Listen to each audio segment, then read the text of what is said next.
The clay is still wet.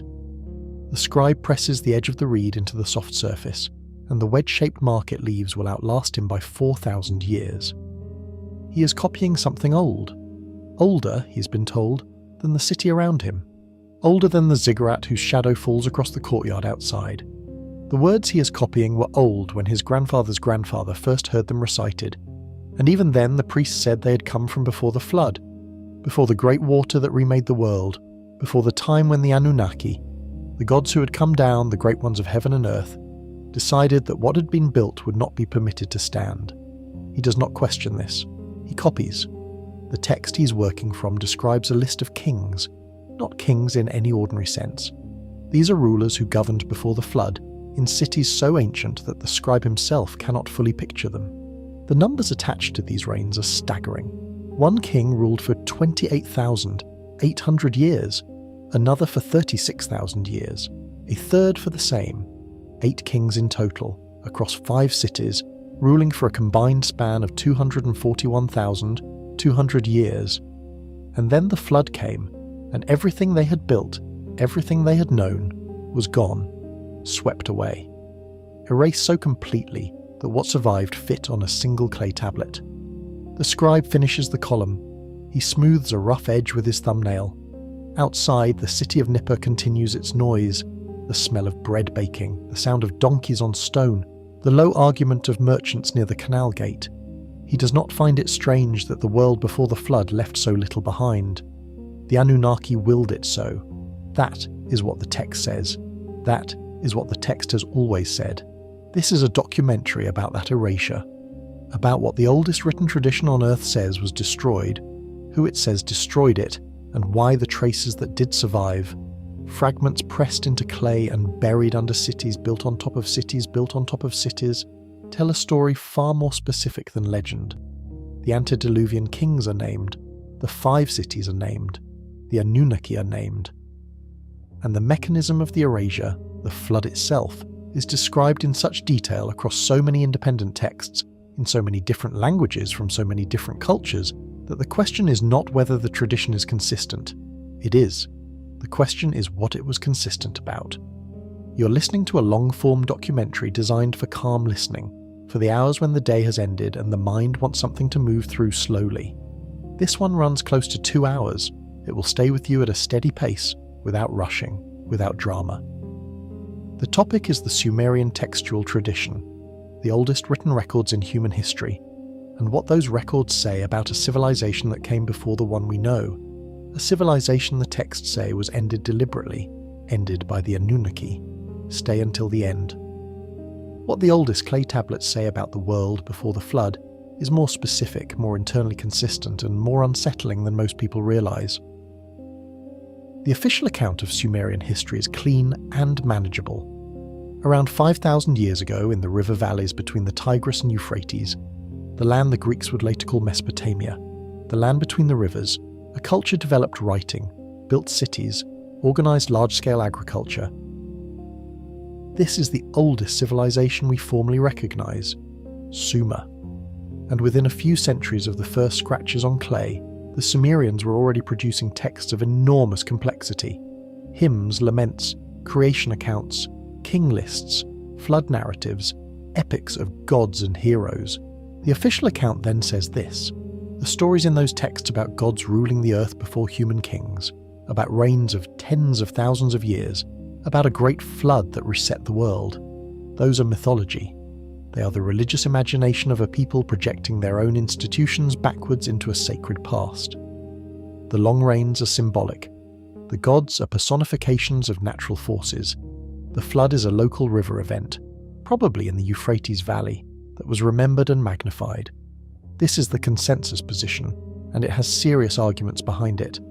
But the texts themselves are more complicated than that consensus suggests.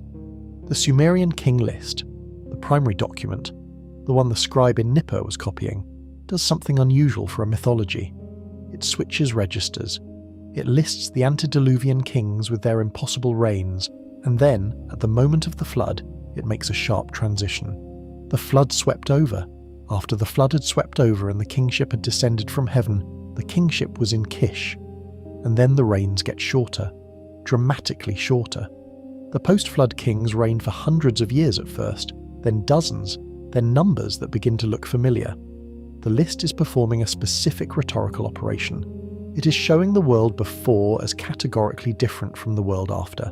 Not mythologically different, categorically, numerically, structurally different. That structural distinction is the first thing the texts want you to notice. Before the flood, something existed that no longer exists. After the flood, the world we know began. The Anunnaki are present in both periods, but their role changes.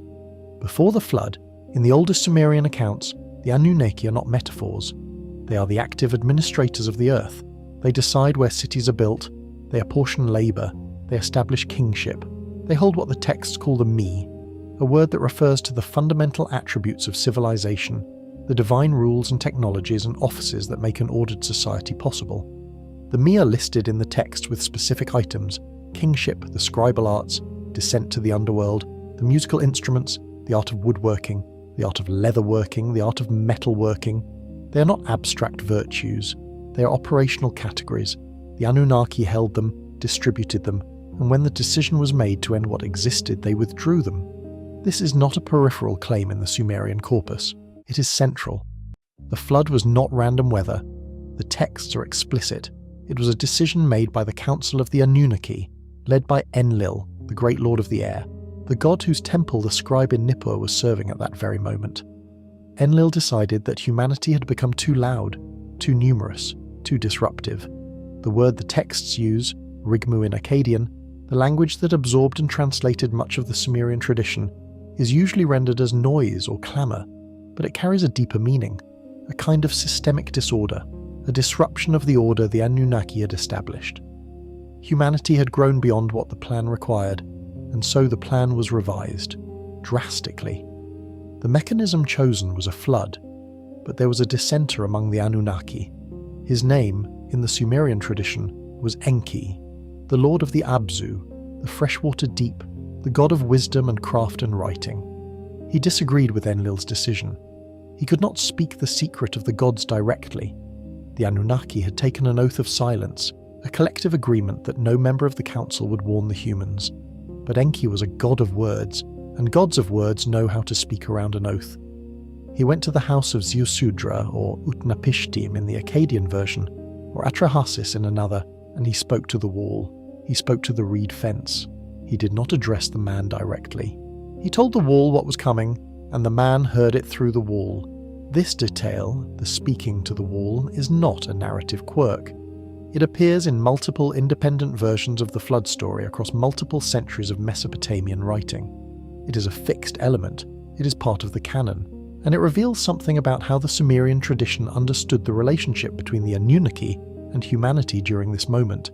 Enlil's oath was real, the prohibition on warning was real, and Enki's workaround was legally and cosmically necessary. The erasure had to proceed.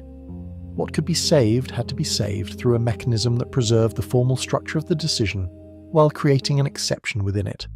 That is a very specific kind of story. It is not the story of gods who are indifferent to humanity. It is the story of gods who are divided about humanity, who have different factions, who make binding collective decisions and then maneuver within those decisions. It is the story of an institution, and what the institution decided to erase was not primitive. The 5 antediluvian cities named in the king list, Eridu, Bad Tabira, Larak, Sippar, Shurupak, are real places. Archaeologists have excavated several of them. The city of Eridu, the first on the list, the one described as the place where kingship first descended from heaven, sits in the southern Iraqi desert and has been excavated since the 1940s. Its earliest occupation layers date to around 5,500 BCE, making it one of the oldest continuously occupied settlements ever found. But the texts say Eridu existed long before the flood, long before anything archaeology has yet reached. The scribe in Nippur knew all 5 names. They were holy. They were the cities that had been. And the text he was copying was, in his time, already a theological and historical claim at once. There was a world before this world. It was organized. It had cities. It had kings who served the Anunnaki, and it was ended. Not by accident. By decision. By the specific named recorded will of the Great Council of Heaven and Earth. The clay tablet he pressed that morning would be buried when his city was buried, and it would wait in the dark for 4,000 years until the moment when the ground gave it back. When it finally emerged, it said exactly what it had always said. Nothing had been lost in the clay. The Anunnaki had erased the world they chose to erase, but someone had written down what they chose to leave behind, and the clay held it without complaint through everything. That is where this documentary begins, with the clay, with the scribe, with the oldest written tradition in human history saying, clearly and repeatedly, that what came before us was not primitive and was not random, and that its ending was not an accident. What follows is the full account of what those texts say, how consistent they are across centuries and languages and cultures, what the physical evidence does and does not support, and what the Anunnaki's own recorded words tell us about why the first civilization was not permitted to continue. The oldest stories on Earth are still speaking. They have been speaking for 5,000 years in the clay. The question is whether we are willing to listen to what they actually say, not what we expect mythology to say, but what the words on the tablets, copied by scribes who believed they were recording history, actually literally say. The scribe in Nippur believed he was recording history. That belief was, at minimum, worth taking seriously. The 5 cities the Sumerian king list names before the flood are not evenly distributed across the land between the rivers. They cluster in the south, in the flat alluvial plain where the Tigris and Euphrates spread into a network of channels and marshes before reaching the sea. This geography matters. The southern plain of Mesopotamia is some of the youngest land on Earth in geological terms. Sediment deposited by rivers over millennia, layer pressed down on layer, the ground itself built up from what the water carried. To build a civilization, there is to build on a surface that the water made and that the water can reclaim. The antediluvian cities were built in the one region of the ancient Near East, most vulnerable to catastrophic inundation. Whether that is coincidence, or whether it is the reason the Anunnaki chose it, because proximity to water was essential to what they were doing there, is a question the texts raise without fully resolving. But the choice of location is described in the texts as deliberate. Eridu, the first city, the city where kingship first descended from heaven, is placed at the edge of the Abzu, the freshwater deep that Enki ruled. The founding of Eridu is not described as a human decision, it is described as a divine placement.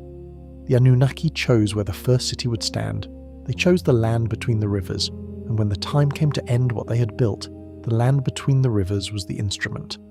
The Atrahasis epic is the most complete version of the pre-flood story in the Mesopotamian textual tradition, and it begins not with the flood but with what came before it. This is important. The text spends considerable time establishing the world before the erasure, because the erasure only makes sense in the context of what existed. What existed, according to Atrahasis, was a system of labour. The Anunnaki, the great gods, the senior divine beings, had originally done the work of the earth themselves. They dug the canals, they turned the soil, they carried the baskets of earth needed to build the irrigation networks that made agriculture possible in that flat river-fed land. And after 40 years of this labour, the lesser Anunnaki, the Igigi and the worker gods, revolted. They burned their tools, they surrounded the house of Enlil at night and demanded relief. Enlil's response to the revolt of the Igigi is the pivot on which the entire human story turns, according to Atrahasis. He called a council. He summoned Enki, the god of wisdom. And the solution they arrived at was the creation of humanity, a being made from clay and divine blood, specifically in the most detailed version, the blood of a slaughtered god, a rebel Igigi leader named Wiilu, mixed with clay, who would take over the labour, who would dig the canals, who would carry the baskets, who would maintain the irrigation systems that kept the Anunnaki cities supplied with food and water. This is the creation story the Sumerian and Babylonian tradition preserved. And it is a creation story with a very specific purpose built into it from the beginning. Humanity was not created for its own sake. Humanity was created to serve. The word for human in Sumerian, Lulu, has been interpreted by scholars including Thorkild Jacobsen as containing the root meaning of the mixed one, or the one added on. The humans are the solution to a labour problem. They exist within a system that was designed before them, and that does not ultimately require them to understand themselves. This framing from Atrahasis establishes something important for everything that comes later. The Anunnaki are not merely mythological figures in this tradition. They are the designers and administrators of a system. They have interests, they have internal politics, they disagree with one another. And the humans they created are, in the formal cosmological framework of these texts, instruments of that system, not its purpose. The flood, then, in this framework is not a punishment for moral failure in any simple sense. It is a systems decision. Humanity has grown too numerous, too loud, too metabolically demanding. The Rigmu, that word usually translated as noise or clamour, has become intolerable to Enlil. But what exactly is the Rigmu? The text is frustratingly compressed at this point. But Akkadian specialists including W.G. Lambert, who spent decades studying the Atrahasis text, have noted that Rigmu in this context carries connotations not just of sound, but of disruption, of systemic overflow. The humans have exceeded the parameters of what they were created to be. They have multiplied beyond what the labour system requires. They are consuming resources. They are generating entropy in the divine order. Before resorting to the flood, Enlil tries 3 other methods of population reduction. First, plague. He sends the plague god Namtar to reduce the human population. Enki quietly tells Atrahasis, through the same indirect method, the speaking through walls and dreams, how to deflect it, concentrate worship on Namtar, flatter him, and he will relent. The plague stops. The humans multiply again. Second, drought. Enlil withholds rain, dries up the rivers, causes famine.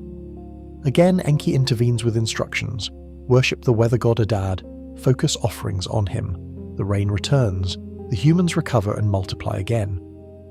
Third, Enlil tries something the text calls salinity, a corruption of the soil, possibly a reference to the salinization that genuinely plagued ancient Mesopotamian agriculture, where over-irrigation caused salt to accumulate in the topsoil and destroy crop yields. Again, Enki finds a workaround. The sequence of 3 failed attempts before the flood is not a narrative device the Sumerians invented for dramatic effect. It is a theological statement about the relationship between Enlil and Enki, about the internal conflict within the divine council, and about Enki's consistent position. He does not agree that humanity should be destroyed. He created them, in some versions. He is responsible for them. The flood is Enlil's 4th attempt, and it is the one that Enki cannot fully stop, only partially divert through the instruction to Atrahasis to build a vessel and gather aboard it the seeds of all living things. The instruction Enki gives to Atrahasis in the oldest versions of the text is specific. It is not a vague divine command to build a big boat. It is a set of engineering specifications. Tear down your house, use the timbers, build a vessel whose roof is like the vault of the sky, meaning a covered vessel sealed against water from above. The dimensions in different versions vary, but the principle is consistent. A sealed, floating structure, not a sailing vessel in the conventional sense, but a floating container, meant to survive not a sea voyage, but a catastrophic inundation from above and below simultaneously. The texts say the fountains of the deep opened. The texts say the rains fell, both at once. When the water came, it came as the Anunnaki had decreed, and even the gods, according to Atrahasis, were shaken by what they had done. The mother goddess Nintu wept. The Anunnaki themselves cowered at the edges of the sky, crouching like dogs against the walls of heaven, unable to look at what the water was doing to the world below. Enlil had wanted the clamour silenced. He had it. The silence that followed was absolute. The silence is one of the most striking moments in the Atrahasis text, and it runs through the parallel versions as well. In the Gilgamesh epic, in the older Sumerian flood story fragment, in the Eridu Genesis, which is the earliest known flood narrative and predates even the Atrahasis epic in its composition. In every version, after the water comes, there is a moment of terrible stillness. The flood has done what it was designed to do. The first civilization, the antediluvian world with its 8 kings and 5 cities and its system of divine labour administered by the Anunnaki, no longer exists. The slate has been wiped. Everything the first civilization built, its cities, its institutions, its accumulated knowledge, the me that had been distributed to it, is underwater. Everything except what fits on a boat. What Atrahasis carried on the vessel is described differently across versions. In some texts, it is the seed of all living things, a biological archive. In some, it is craftsmen and animals. In the Gilgamesh version, Utnapishtim takes aboard his family, the craftsmen of the city, the animals of the field, and something the text calls all my silver and all my gold. That detail, the silver and gold, is usually treated as a conventional epic convention, the hero taking his wealth to safety. But in the context of the broader Mesopotamian tradition, gold and silver are not simply money. They are substances associated specifically with the Anunnaki in the temple economy. The divine statues are made of them, the divine garments are trimmed with them, the instruments of the divine cult require them. What Utnapishtim may be taking onto the boat is not personal wealth, but cultic material, the portable remnants of the divine institutional order. The idea that what survived the flood was specifically selected, that it was not random survival, but curated preservation, runs through the textual tradition with remarkable consistency. The Anunnaki decided what would be erased, Enki decided what would be saved, and the line between those two decisions, the line between what was destroyed and what was preserved, defines what the world after the flood would become. That post-flood world is our world. The Sumerian king list marks the transition sharply. After the flood, kingship descends from heaven again to Kish, and the reigns begin to shorten. The divine administrators are still present. The Anunnaki do not disappear from Sumerian theology after the flood. But their relationship to human institutions changes. They are no longer the direct rulers of cities. They are the divine patrons of cities. They are worshipped in temples rather than governing from administrative buildings. The system has been restructured. The terms of the relationship between the Anunnaki and humanity have been renegotiated, after the flood, on terms the Anunnaki set. What was lost in the erasure is never fully enumerated in any single text. The Sumerian tradition is full of references to knowledge that existed before the flood, and was either recovered or permanently lost. The texts speak of the Apkallu, the seven sages, the antediluvian wise men who served the pre-flood kings and who carried the arts of civilization. In Babylonian tradition, these Apkallu were half human, half fish, beings who emerged from the sea and taught humanity the crafts before the flood. Their names are recorded, their cities are recorded. What they taught is described in general terms: the scribal arts, the arts of construction, the arts of ritual, the knowledge of heaven and earth. After the flood, some Apkallu continue, but in diminished form. The post-flood Apkallu are described as less than the antediluvian ones. The knowledge they carry is partial. What was lost in the flood was not fully recovered. The tablet the scribe in Nippur was copying contained this tradition. He knew the names of the Apkallu. He knew the names of the antediluvian kings they served.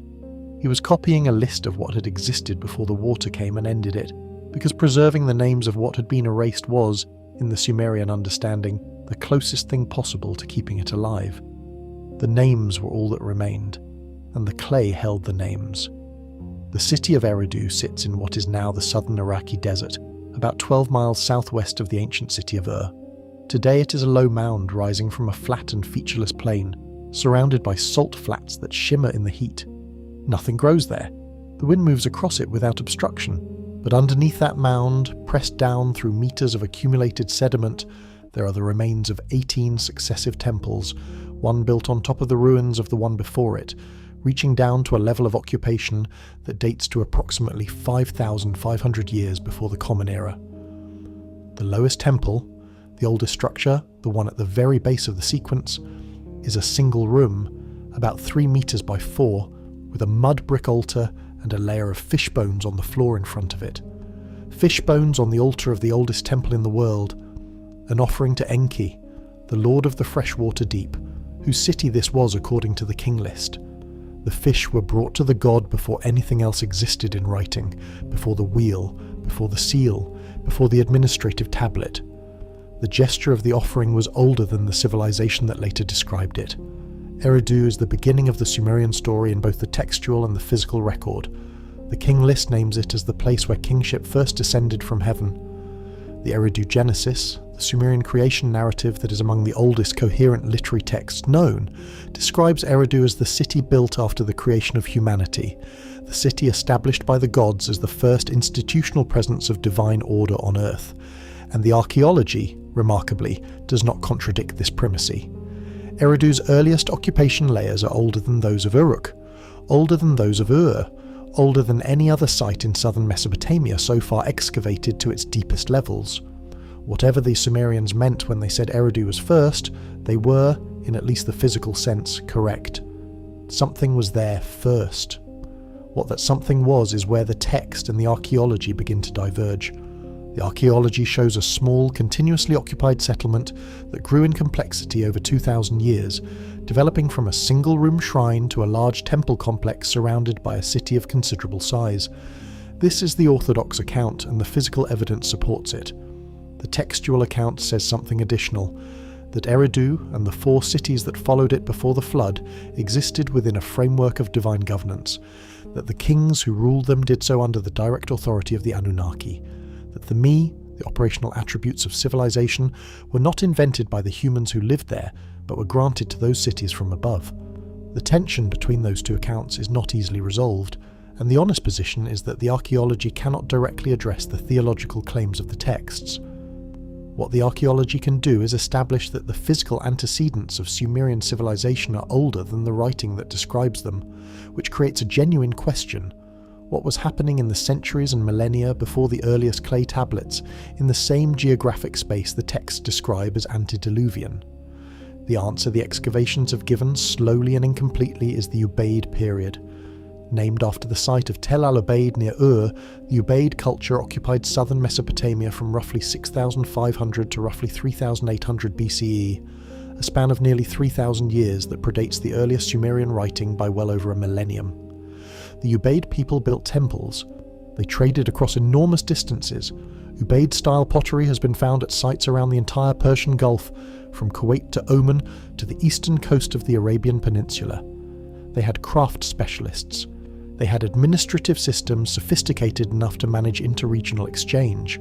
And then, around 3,800 BCE, the Ubaid culture transitions into what archaeologists call the Uruk period, the moment when complexity accelerates dramatically and writing appears.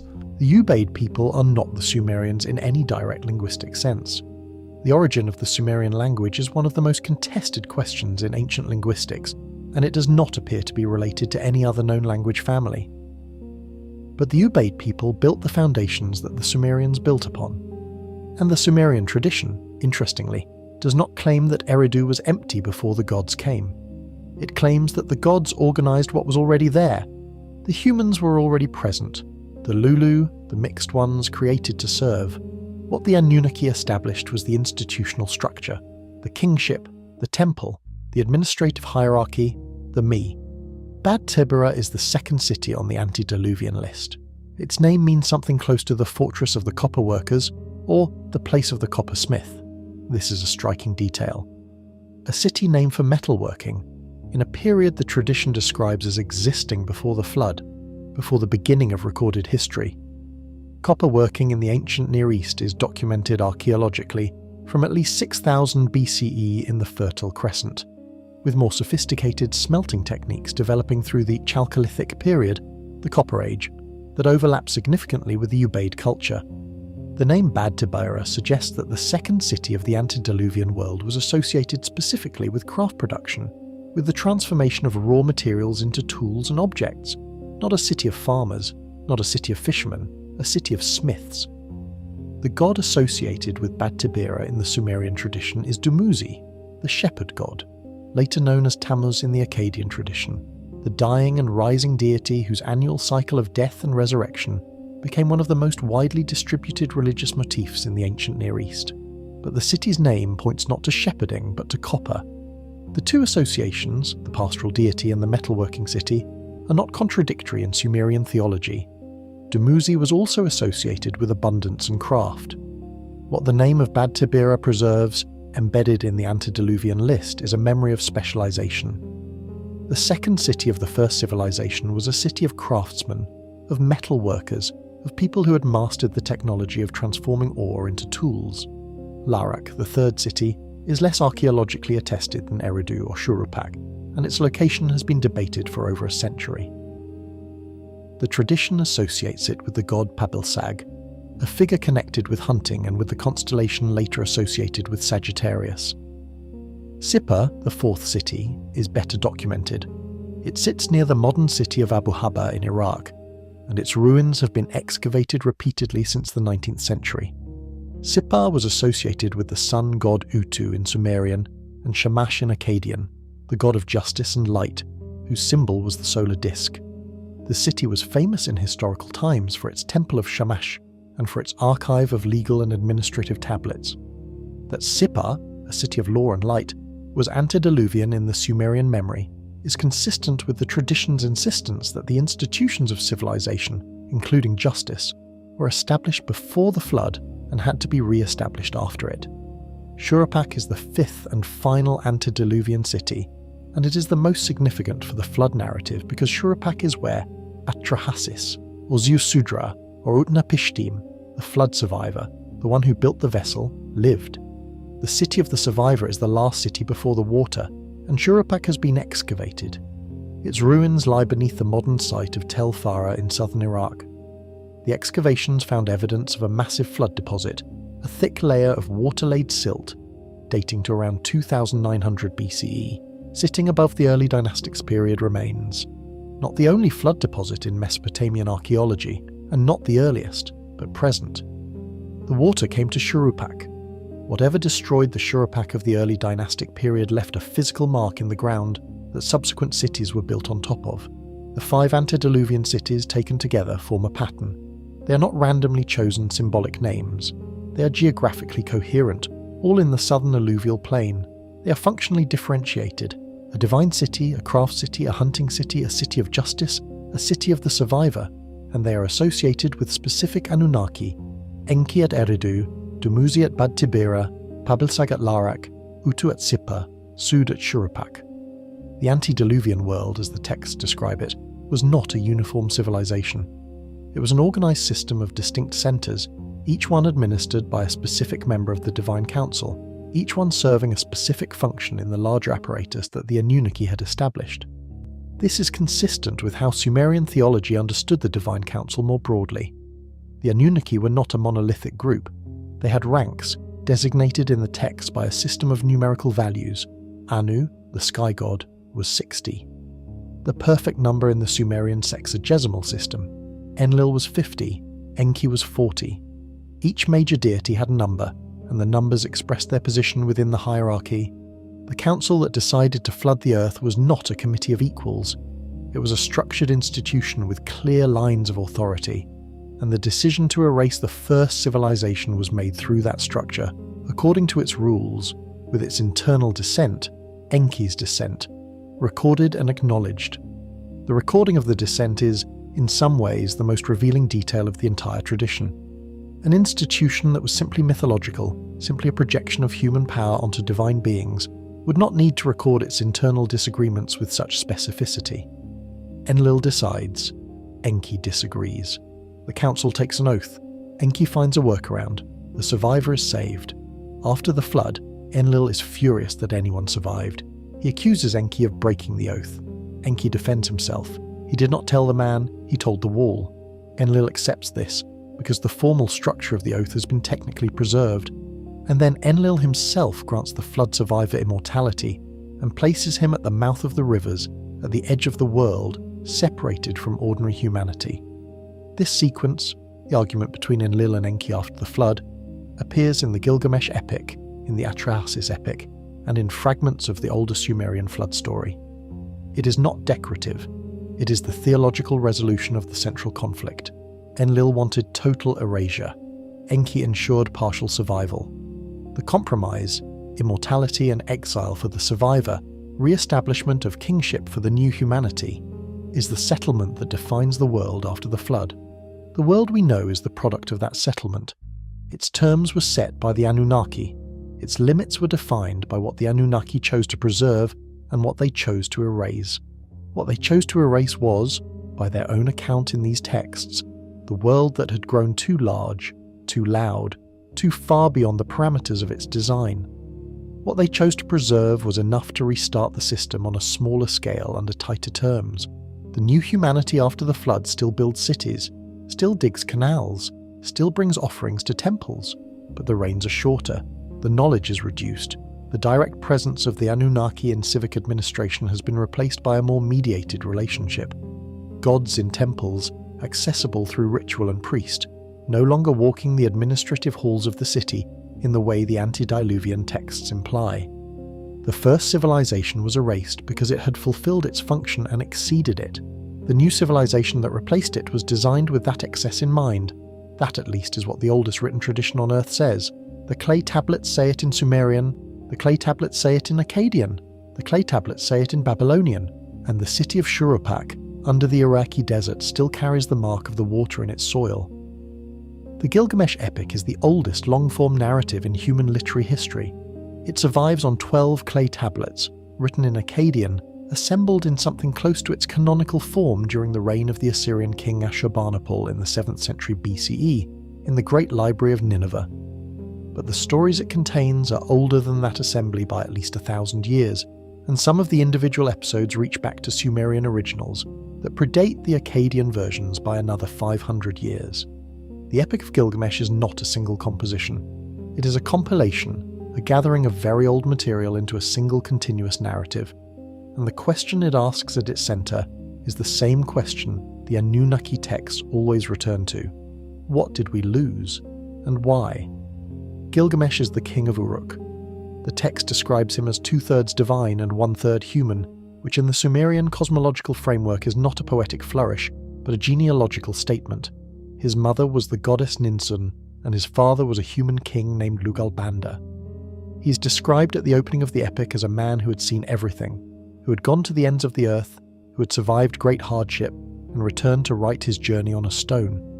That framing, the survivor who records what he's seen, mirrors the flood survivor. Gilgamesh knows something most people do not know, and the epic is the record of how he came to know it. What drives Gilgamesh toward knowledge is the death of his companion Enkidu.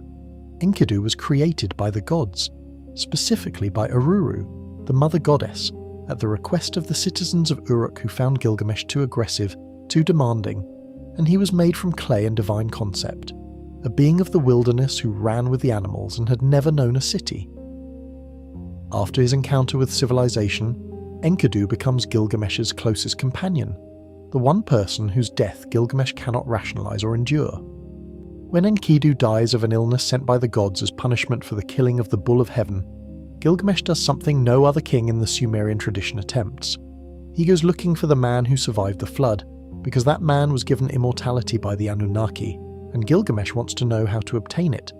The journey to find Utnapishtim, the flood survivor, the one the gods placed at the mouth of the rivers at the ends of the earth, occupies the middle section of the Gilgamesh epic, and it is, among other things, a geographical and cosmological journey through the boundaries of the known world. Gilgamesh crosses the mountains guarded by scorpion men. He passes through 12 leagues of darkness. He reaches the waters of death that no living person has crossed before. A tavern keeper named Siduri, sitting by the sea, tries to persuade him to turn back. When the gods created humanity, she tells him, they kept death for themselves and gave life to humanity. Eat, drink, be merry, love your wife, embrace your children. That is the portion of a mortal being. What Gilgamesh is searching for cannot be found. Gilgamesh does not turn back. He finds the boatman Ushanabi, who knows how to cross the waters of death, and together they reach the island at the end of the world where Utnapishtim lives. The meeting between Gilgamesh and Utnapishtim is the pivot of the entire epic, and it is here that the flood story is told in its most complete and vivid form within the Gilgamesh tradition. Utnapishtim tells Gilgamesh the full account, the assembly of the great gods, Enlil's decision, Enki's warning through the wall, the construction of the vessel, the 7 days and 7 nights of the flood, the settling of the boat on Mount Nimish, the sending out of the dove and the swallow and the raven, the sacrifice on the mountaintop, the descent of the gods to the smell of the offering like flies. That last image, the gods descending to the sacrifice like flies, is one of the most striking in the entire Mesopotamian corpus. The Anunnaki, who have just erased civilization, who have cowered against the edges of heaven during the flood because even they could not bear to watch what they had decreed, now descend to the smell of cooking meat with an urgency and a need that makes them seem, momentarily, very small. They had decided to end what fed them. They had not fully reckoned with what that decision meant for themselves. Enlil arrives and finds that someone survived, and he is furious, not because the survival offends his power, but because the erasure was meant to be total, and the totality has been compromised. Enki speaks his defense, the argument is resolved, and Enlil, in a gesture that resolves the theological problem by creating a new category, grants Utnapishtim and his wife the immortality that only the Anunnaki had previously held. He places them at the mouth of the rivers. He removes them from the world of ordinary humanity. The survivor of the first civilization is preserved but sequestered. Gilgamesh hears this account and then asks Utnapishtim the direct question: how does he obtain the same thing? Utnapishtim's answer is devastating in its simplicity. Who, he asks, will call the gods to assembly for your sake? Who will convince the Anunnaki to grant you what they granted me? That was a unique moment, a singular decision, made under singular circumstances. It will not happen again. The erasure was intended to be final.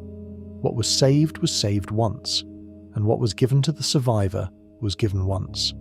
The door to that world is closed. There is, however, a consolation. Utnapishtim tells Gilgamesh of a plant that grows at the bottom of the sea, a plant whose name means the old man becomes young, a plant of rejuvenation, not immortality but a partial answer. Gilgamesh dives to the bottom of the sea and retrieves it.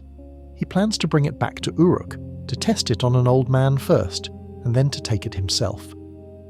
But while he's sleeping on the journey home, a serpent comes up from the water and eats the plant, shedding its skin as it retreats, an eternal image of renewal that stays with the snake and never reaches the king. Gilgamesh weeps. The chance is gone. The closing of the Gilgamesh epic returns to Uruk. After everything, the journey to the ends of the world, the meeting with the survivor, the loss of the plant, Gilgamesh comes back to his city and describes its walls. This is what survives. This is what he built. Look at the walls of Uruk, the text says. Their foundation platform was laid by the 7 sages, the Apkallu, the antediluvian wise men who carried the knowledge of the first civilization into the post-flood world. The walls of Uruk are the physical residue of what the Apkallu preserved. What the first civilization built in the realm of knowledge and craft became the foundation of what the post-flood civilization could construct in the realm of stone. The Apkallu deserve more attention than they usually receive, because they are the explicit mechanism of textual transmission between the antediluvian world and the world after the flood. In the Babylonian tradition, recorded by the priest Berossus in the 3rd century BCE, the account of the Apkallu is preserved in summary form. Before the flood, 7 sages emerged from the sea and taught humanity the arts of civilization. They were depicted as half human, half fish, figures standing upright, wearing a fish costume that covered their heads and body like a cloak, the fish's tail hanging behind. These images survive in actual Mesopotamian art, carved on ivory, pressed into cylinder seals depicted on wall reliefs in temples and palaces. The Apsu sage, the being from the freshwater deep, holding a bucket and a pine cone, 2 objects associated with purification and with the transmission of divine knowledge, is one of the most recognizable figures in Mesopotamian iconography. The 7 antediluvian Apkallu each served a specific pre-flood king. Their names are recorded in a tablet that lists both the kings and the sages together, a document that Assyriologists refer to as the Apkallu list. The first sage, Adapa, served the first king of Eridu. Adapa is one of the most important figures in the entire Mesopotamian mythological tradition, and his own story, the myth of Adapa, provides another dimension of the antediluvian erasure that the flood narrative alone does not supply. Adapa was the son of Enki, or, in some versions, his special protege, and he was granted extraordinary wisdom. He was made wise, but not immortal. The text says this explicitly. Enki gave Adapa understanding, but withheld eternal life. Adapa was the first of the wise ones, the first human being to understand the me in their full extent, the first to master the scribal arts, the ritual arts, the knowledge of heaven and earth. He served as a priest at the temple of Enki in Eridu.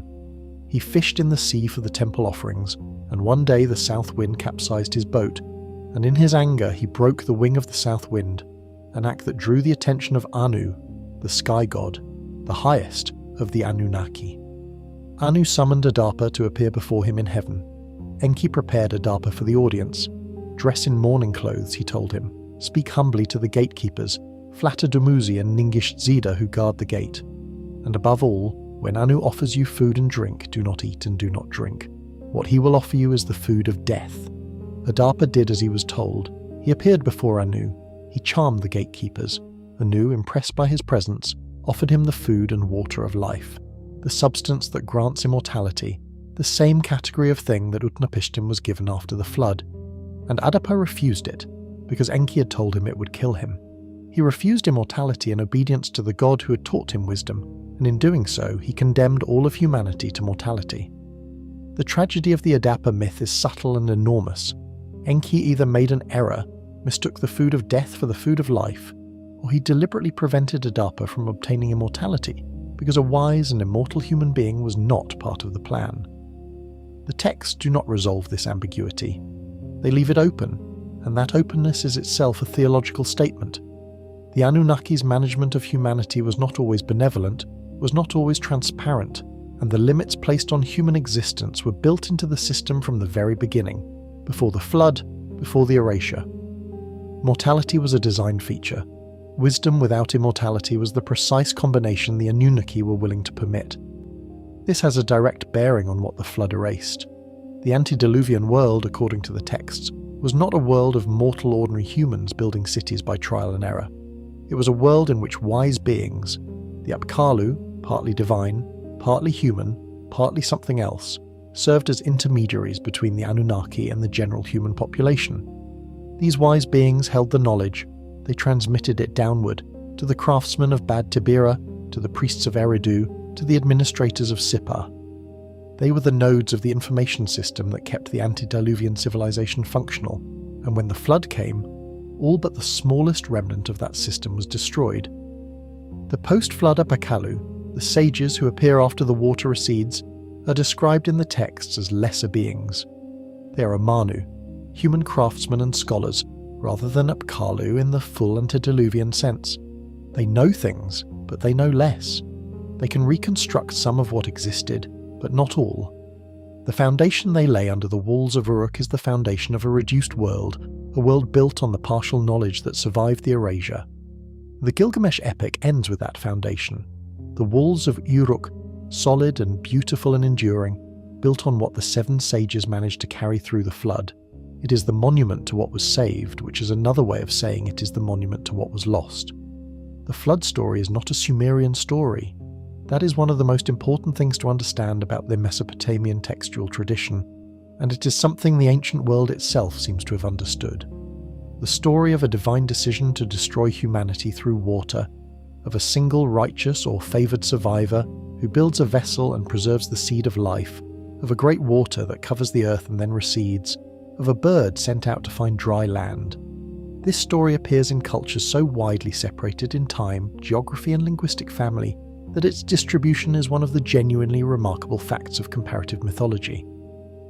The Mesopotamian versions are the oldest written ones, but the story does not belong to Mesopotamia alone.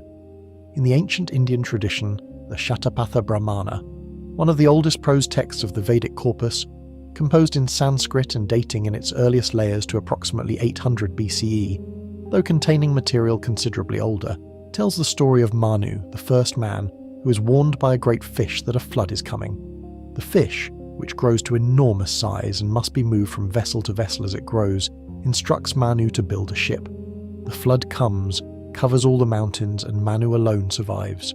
The fish tows the ship to the highest peak of the Himalayas, and Manu descends after the waters recede to repopulate the earth. The fish later reveals itself to be Brahma, the creator god. The structure is identical to the Mesopotamian tradition. A divine being in disguise warns a single human, instructs him to build a vessel, the flood comes and erases the world, the survivor repopulates. In the Vedic tradition, Manu is also the source of law, the laws of Manu, the foundational legal code of ancient Indian civilization. The flood survivor is the lawgiver. This mirrors the Mesopotamian pattern exactly. After the flood, Utnapishtim is granted immortality and placed apart from the world. But the institutional order, the kingship, the law, the me, is re-established through the post-flood kings and their divine patrons. In both traditions, what the flood survivor carries through the catastrophe is not just his life but the structural possibility of civilization.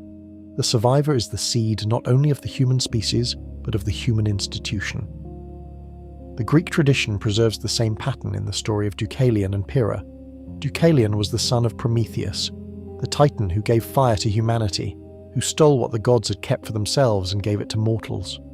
His son received warning of Zeus's decision to destroy humanity with a flood, built a chest, not a conventional ship but a sealed container, a floating box, and survived 9 days and nights of rain that covered the entire Earth. When the waters receded, Deucalion and Pyrrha repopulated the Earth by throwing stones over their shoulders, each stone becoming a human being. The Deucalion story has numerous variant versions in the Greek tradition, and some of them place the landing of his vessel on Mount Parnassus, others on Mount Othrys, others on the peak of Thessaly. What they agree on is the structure: divine decision, single survivor with advance warning, vessel, flood, survival, repopulation. Deucalion's connection to Prometheus, the god who gave humanity knowledge it was not supposed to have, who was punished for it with eternal torment, places the Greek flood tradition within the same theological framework as the Mesopotamian one. There are gods who want humanity to have knowledge and power, and gods who do not.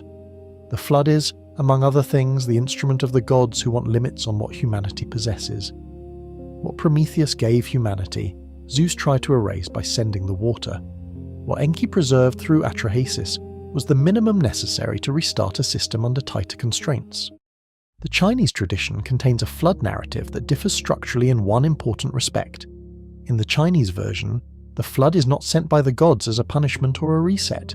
It is simply present, an existing catastrophe, and the hero, Gun, and after him his son Yu, is tasked by the Emperor of Heaven with controlling it.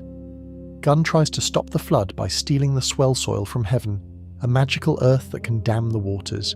He fails. He is executed for stealing the divine material. His son Yu is given the task legitimately, and he succeeds over 13 years of labour, channeling the flood waters into the sea through a vast engineering project that reorganises the landscape of China. Yu becomes the founder of the first Chinese dynasty, the Xia. The Chinese version is different, but the underlying structure has meaningful parallels. There is a divine material, the swell soil, that only the gods possess, and a human who takes it without authorization is killed for it. The successful management of the catastrophe requires working within the framework of divine authorization, and the result of the flood's resolution is the founding of a civilization. Yu's achievement becomes the legitimating myth of the first Chinese dynasty. The flood, in the Chinese tradition, as in the Mesopotamian, is the event that precedes and enables the establishment of the organized human world. The Mesoamerican traditions present a more complex picture, because there are multiple flood narratives across different cultures, Aztec, Maya, and others, and they do not map onto the Mesopotamian structure in every detail. The Popol Vuh, the Quiche Maya creation narrative recorded in the 16th century CE, but drawing on much older oral tradition, describes multiple attempts by the creator gods to make a satisfactory human being. The first humans were made of mud and dissolved in water. The second were made of wood and were destroyed by a flood sent by the gods, with the added detail that the wooden people's own tools and animals rose up against them in the catastrophe. The survivors became monkeys. The third attempt using maize produced the current human beings. The pattern of multiple attempts, multiple erasures, and a final successful humanity is structurally very close to the atrahasis tradition, which also describes multiple divine attempts to reduce humanity before the flood and places the flood as the decisive final action. The distribution of the flood narrative across these cultures, Sumerian, Akkadian, Babylonian, Vedic Indian, Greek, Chinese, Mesoamerican, cannot be explained by direct textual borrowing in most cases. The Indian and Chinese and Mesoamerican versions did not derive from the Mesopotamian tablets. The question of why the same fundamental story appears independently across so many cultures is one that scholars of comparative religion and mythology have debated for over a century, and there is no single accepted answer. The explanations range from the psychological, Carl Jung's argument that flood narratives express a universal archetype of death and rebirth, a collective memory of the psyche's own cycles, to the geological, the possibility that a real catastrophic flood or series of floods in human prehistory left a memory that was preserved in multiple independent oral traditions. The geological argument has gained significant traction in recent decades, partly because the physical evidence of catastrophic flooding in the post-glacial period is real and substantial. The end of the last ice age, between approximately 15,000 and 8,000 years before the present, involved the melting of enormous continental ice sheets that had covered much of the northern hemisphere for 20,000 years. That melting raised global sea levels by somewhere between 100 and 120 meters, a rise that happened not smoothly but in pulses, with at least 2 major episodes of rapid sea level rise documented in the geological record. The first, called Meltwater Pulse 1A, occurred around 14,300 years ago and may have raised sea levels by as much as 20 meters in less than 500 years. The second, Meltwater Pulse 1B, occurred around 11,000 years ago. The flooding of vast coastal and low-lying areas during these pulses would have been catastrophic for any human populations living there. The Persian Gulf, which in the period of lower sea levels during the last glacial maximum was partially or entirely dry land, a habitable river valley through which the Tigris and Euphrates ran before emptying into the Indian Ocean, was flooded as sea levels rose in the post-glacial period. The flooding of the Persian Gulf basin happened over thousands of years, but its final stages around 8,000 years ago, when the Strait of Hormuz was definitively breached and the Gulf filled to approximately its current level, may have been rapid enough to constitute a catastrophic event for populations living along its shores. This is the geographic space that the Sumerian tradition describes as the location of the antediluvian cities. The southern alluvial plain of Mesopotamia, the low-lying land between the rivers, the edge of the Absu where Eridu was founded. The geological history of that region in the post-glacial period involves precisely the kind of catastrophic inundation that the Atrahasis epic and the Sumerian king list describe. The correspondence is not exact. The geological flooding happened over millennia, not 7 days, but the memory of a world that existed before the waters came, a world that was erased by the sea, is consistent with what the geology says happened to that specific region of the earth in the deep past. The Sumerian texts, of course, do not describe a geological process. They describe a divine decision. What the geology may be preserving is the physical event of which the theology is the explanation. A catastrophic inundation that destroyed the coastal and lowland settlements of the Persian Gulf region, eliminating the physical traces of a culture that had existed there for thousands of years, would be precisely the kind of event that a surviving culture would need to explain in theological terms. Why did this happen? The Anunnaki decided it. Who warned us? Enki spoke through the wall. Who survived? The one who listened and built the vessel. And what was lost? Everything that had been built in the world before the water.